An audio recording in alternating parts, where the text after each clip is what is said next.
performance that you guys put in Friday night and Sunday, you'd be really happy with? Yeah, I thought it was what we needed, to be honest. I thought the Arizona State loss, was a tough one to take, and you evaluate that game and why are they able to be so effective down the stretch. Couldn't get a stop when we needed it, and so something needed to be adjusted, and maybe attention needed to be brought to that end of the floor a little bit more than even it was, and so it certainly created some eager listeners. It opened some ears, I think, and created some perspective that we needed. So you turn a loss into a positive. And so this week, I thought our intensity defensively was as good as it's been all year.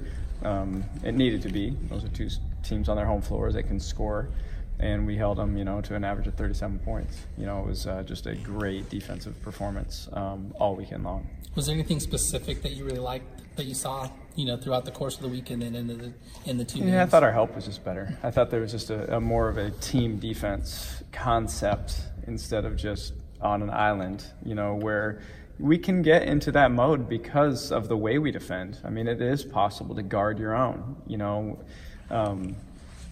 but great players, you can't. You need help, and so we needed to go back to that. So I thought our help defense in general, so increase in intensity and awareness, and then just a little bit more of a team concept on that end of the floor. Forced a lot of tough shots, and we took anything close for the most part away, limited layup opportunities. In regards to Joe, she seems incrementally getting more and more involved each weekend. Is that kind of how you're seeing things too? Yeah, I'm really pleased with Joe's progress. I thought her defense was the best it's been all year this weekend. It was interesting. We went back and watched some clips of our teams over the last few years, and I had an edit made where we had all Ruth's blocks and how quickly she helped and other people helped her, and how, and it also spoke to the guards. We've talked about these great defensive teams that we've had over the years here. Well, those players got beat off the dribble too.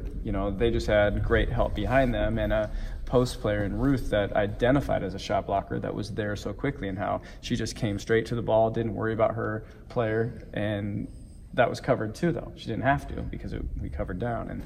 And so those clips really it was clear, it resonated with Joe, because Joe, in practice the next day, her help was much quicker. There she was, challenging shots, getting a couple blocks. And then we saw that this weekend, and Trish really grew that way as well. She played really good minutes for us, at Washington in particular, defensively. And so, so Joe, though, on both ends of the floor is continuing to settle in. And I think the defense just leads to offense. You feel good down there, you start feeling good on the other end. And so she had a great weekend, 7 for 7, against Washington. Right. And then she had a great move and a layup, up at Washington State, along with the buzzer beater, at the end of the first quarter. Do you teach her just to keep the offensive, to keep the ball up over her head? Because there are not many people that can guard her if she keeps the ball up over her head. I've taught her. We've tried to teach her a lot of things, and so she does a great job of that. She's always kept the ball high when off a rebound. Anytime the ball's up there, she keeps it up, and she likes to go down with it a little bit too much sometimes for me in the post. She wants to dribble. She loves that dribble to get her balance, and so we're trying to find that happy medium of when to use it, when not. But yeah, she does a good job keeping the ball high when it's already up there. What does she do with her increased productivity at the offensive end? How does that? I guess it seems obvious how much she can help you offensively, but I should talk about what she does for you when she's able to, when she's able to contribute offensively. Well, it strains the defense, no question. I mean, we have 4 scorers on the perimeter all game long. 4 3-point shooters, and so you have somebody that's going one-on-one on the inside that demands help. Just like we talked about with our defense. And so when our 5s catch the ball deep, you saw it against USC with Maddie. I mean, Maddie put up 19 that game. They couldn't guard her down low. And so, we look for all of our posts, no matter who it is, to be basically unguardable one-on-one. That's, you know, the mission that we give them. And so I think we're getting closer to that with all of them. Their confidence is growing. They're getting better position. You know, and we still got a lot of season left. And so I expect to see a lot of growth in that area even more as we're going forward. But that opens up the three-point line, you know, on the outside, and that team is unguardable. And so we're getting closer. Yeah.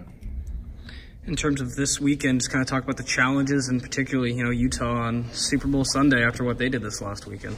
Yeah. Pac-12, you know, I mean, Colorado hasn't won yet, but you look at them, they're dangerous.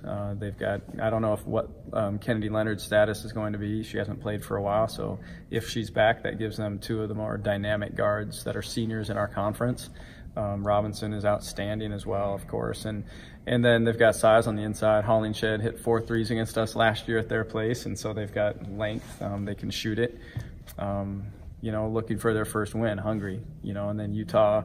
You know, I thought that was we were kind of waiting to see, okay, Stanford. How are they going to play against Stanford? You know, and there's such a impressive belief and an energy off that team. Their will to win right now is clearly as good as anybody's. And so Huff, I think, is the heart and soul of that team. You know, just a great athlete, a great post player, a great competitor. The young players are playing big. They have people that didn't shoot the three last year that this year are shooting 50% from three. You know, so they're extremely confident. You have to hit threes to beat Stanford. You know, and Erica Bean has hit, I think, 4 threes all season, and then hit 5 against Stanford to beat them. She'd hit 1 since December 8th or something like that, you know, and then that's when you know you've got a team doing special things. So obviously they're as confident as anybody, feeling great. You know, their only loss is a buzzer beater banked in shot against ASU, you know, and so,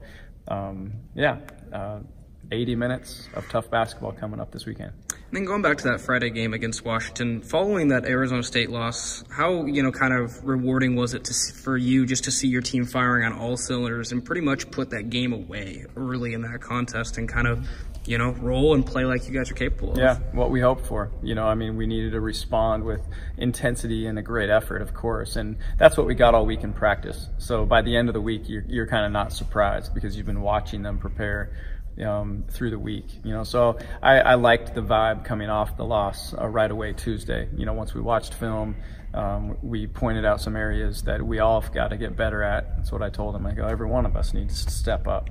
Coaches, players, everybody. We have to find ways to make this team or our opponent uncomfortable way more often, you know, than we did in that game. So we need to pay attention to some different things at higher levels. You know, so it was a great week of preparation, you know, and that carried right into Friday night. And I thought it was almost, you know, you never know if you're going to get up like that on any team, you know, but the effort that we played with and the execution didn't surprise me. How do you keep tabs on a team like Utah? I mean, I feel like people knew they'd be good this year, but I don't know if people thought they would be knock-off Stanford type good. I mean, how do you keep an eye on conference opponents, what they do week to week while you're trying to just kind of look at the game in front of you? And do you ever have a result like that Utah-Stanford game that makes you go, oh my God, maybe I need to take a look at this opponent a little bit more fine-tooth of a comb? No, I don't. It's the same. I mean, you never know who's going to rise and who's not. You know, there's some things you can predict with that team. Nobody could have predicted it because they had too many unknowns on their roster coming into the year. You know, similar to most teams in our conference, you got some unknown. And so, you know, as you watch, you're just like, okay, they're playing well this year. And so I don't think it causes you to do anything different. It's like, I can't control what they're doing, and why waste energy 2 weeks ago watching Utah when I don't play? I got other things to worry about, you know. But this week I'm worried about Utah because we play them this week, you know. And so I love that they're getting better, and I love that they're good. I mean, that's going to be fun on Sunday. I mean, you want that, you know. So I'm happy for them. Lynn's, you know, worked really hard. She's hyper competitive coach, you know, and you could see, you know, that she's got a fire to her that is going to definitely impact and just infiltrate her team. I mean, that's who they are. They're competitive people. So happy for her. Those are good kids. The ones that I know are great kids. Megan Huff, I know better than any other players, and she's awesome, so happy for them, and excited to compete against them. I'd imagine it's always nice to kind of see a team that you can compete hard with, that gives you a good test for March and April. But at some point, do you ever just get exhausted of like, oh my God, can the Pac-12 really get another really good team up in here? The Pac-12's been good for a long time, and so no, that's just what it is.